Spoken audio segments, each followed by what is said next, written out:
Você já parou para pensar como estará Petrópolis daqui a 20 anos? O Instituto Felipe Guedon reuniu cerca de 100 representantes da sociedade e elaborou o plano estratégico para Petrópolis. Hoje, no Vila TV Notícias, nós vamos conversar com o presidente do IFG, Dr. Cleveland Jones, que vai falar sobre esse documento entregue na Prefeitura com sugestões de melhorias para a nossa cidade. Olá, Dr. Cleveland, seja muito bem-vindo e nós queremos começar nessa entrevista explicando para os nossos telespectadores do que se trata o Plano Estratégico para Petrópolis. É um prazer estar aqui com você, Eveline.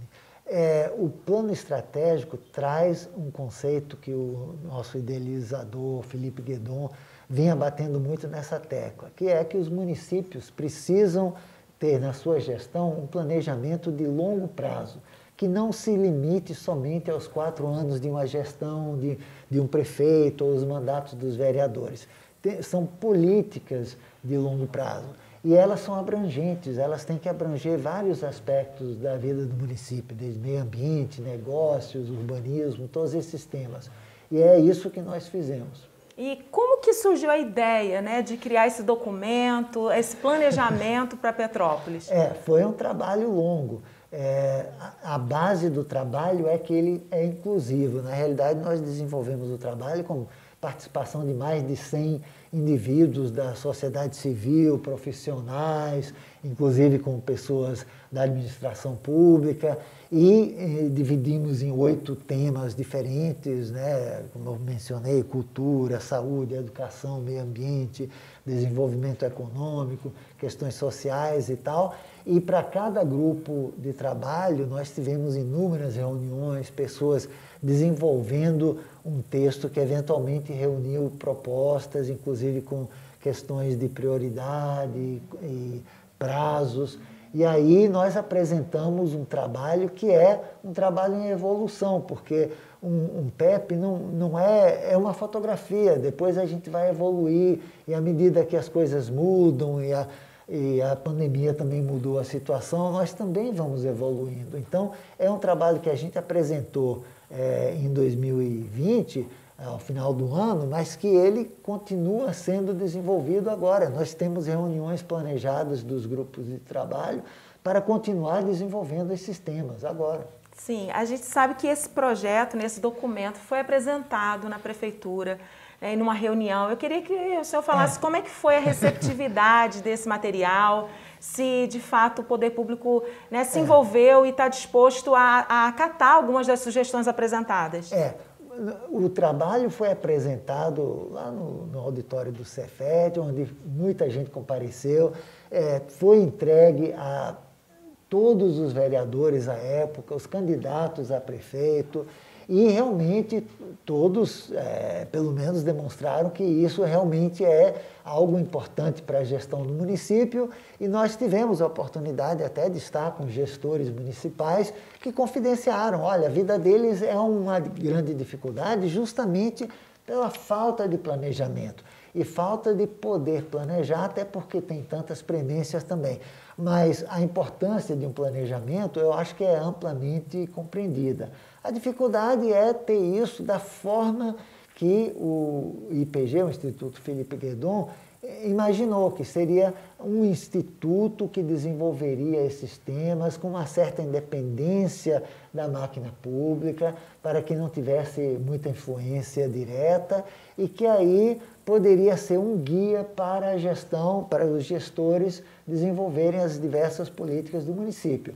Então, nesse sentido, a gente está mostrando um caminho, mas isso é um caminho longo. Até ser colocado em prática, criar um instituto de planejamento, nós estamos em tratativas, temos estado em tratativas sobre isso, mas esse é um processo um pouco mais longo. Mas as propostas do PEP, essas sim, já temos apresentado em vários níveis, e algumas eu acho que tem muito boa chance de serem colocadas na lista de prioridades dos gestores. Outras a gente precisa fazer mais trabalho, inclusive com a comunidade, para que o público se engaje, que sinta que isso é importante, e aí, a reboque, com certeza os gestores também entenderão isso.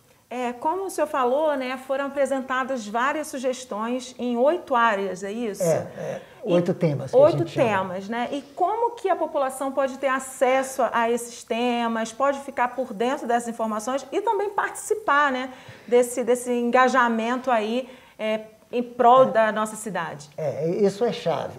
O trabalho não é desenvolvido num ambiente fechado, isolado. Nós temos e precisamos que a comunidade participe. Isso é feito através das redes sociais nossas, as pessoas entram, se dispõem a participar da questão de desenvolver um planejamento estratégico, indicam as áreas que elas têm mais afinidade. Eu trabalho com cultura, gostaria de trabalhar no GT de cultura. O outro diz, eu sou da área de saúde, gostaria de trabalhar no GT de saúde e propor, discutir, participar das reuniões. Então é isso que a gente oferece, essa oportunidade para que as pessoas possam participar. Pessoas, tanto da sociedade civil como os próprios gestores também têm participado. Eles têm nos dado a informação de como é a visão de dentro.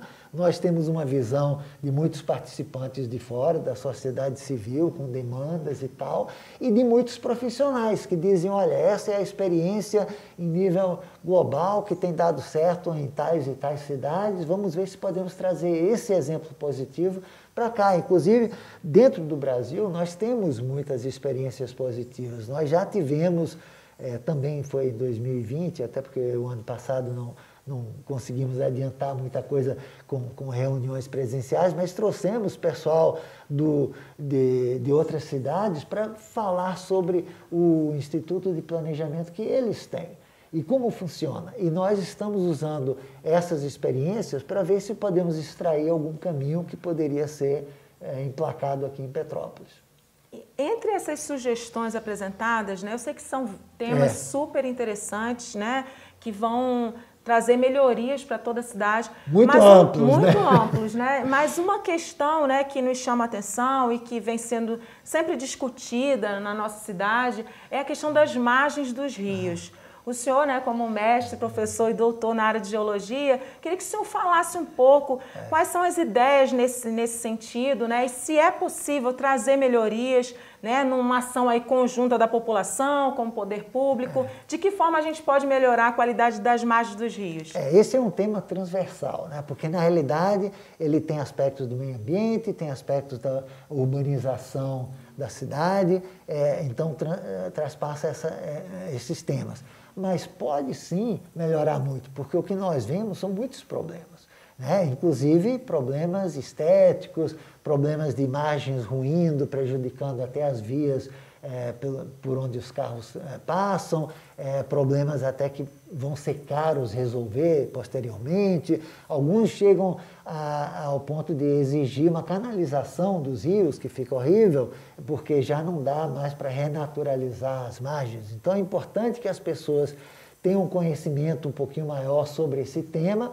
A gente tenta desenvolver isso, é o que estamos fazendo no momento com um tema que se trata das margens do rio, que em nossas redes sociais nós estamos dando oportunidade para que seja discutido, tem uma entrevista lá, os temas são comentados, e além de levantar alguns dos problemas que são óbvios, alguns, outros nem tanto, a gente também trata de algumas soluções e outras que não são soluções, apesar que, como eu tenho dito, né, as pessoas nem sempre têm conhecimento profissional do assunto, algumas trazem questões que não se aplicam, mas aí cabe a nós esclarecer e dizer, olha, é assim que funcionam as margens, é importante ter espécies arbustivas e arbóreas segurando as margens, não adianta só botar grama, não se pode deixar muito vertical os taludes. Então essas questões todas precisam ser discutidas e depois absorvidas pela própria máquina pública. A Condep é quem cuida das margens, faz as podas e planta e tal. Ela sim tem um papel muito importante de cuidar bem das margens, mas com o quê? Com uma política que cuide das margens com vegetação apropriada. E as pessoas também têm que desenvolver um sentido do que é esteticamente correto ou agradável. Margens sem arbustos, sem árvores, algumas pessoas podem achar bonito, mas isso não é sustentável. O ideal é, até como nós temos, hortênsias, outros arbustos nas margens, isso ajuda muito. Com certeza. E quais são os próximos passos, né, do PEP? Agora que foi apresentado, está nessa divulgação desses projetos, das ideias, das sugestões. O que a gente pode esperar nos próximos... Como esse tema das margens, outros temas devem ser trazidos à tona também para serem discutidos e abordados com o nosso público, porque eles também têm que ser discutidos e vão ajudar a desenvolver os temas dos GTs, né, dos grupos de trabalho. Então, provavelmente, a gente terá uns nos próximos meses e tal, mas as pessoas que podem participar dos grupos, dos GTs e através das redes até, devem se comunicar com a gente. Nós temos e-mail, pode ser pelo Facebook, e essas pessoas podem participar dos temas que forem discutidos à medida que a gente for adiantando, e é uma obra em construção. Ela não acaba necessariamente, mas a qualquer ponto nós temos sugestões, nós temos exemplos positivos, nós temos uma noção das prioridades temporais. Esta questão aqui é importante, mas é só para daqui a 10 anos que a gente pode esperar implementar. Na educação, por exemplo, nós frisamos muito a importância de educação em tempo integral, mas sabemos que isso não vai acontecer em 1, 2, 3 anos.